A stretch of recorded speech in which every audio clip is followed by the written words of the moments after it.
আলহামদুলিল্লাহ, আমি আমাদের বাসায় এক চাচাকে ডেকে নিয়ে আসলাম জাল বোনার জন্য।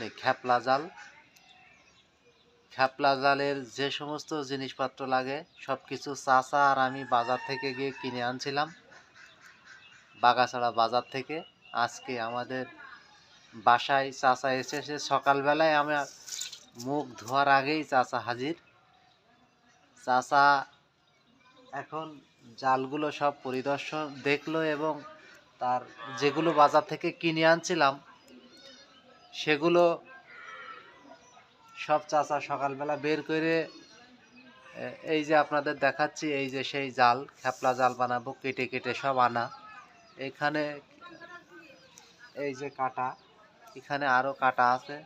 আবার আমাদের মাঝে সেই কাঠি নিয়ে আসছিলাম, জালের তলায় দিতে হয় কাঠি। আমাদের চাচা বলছে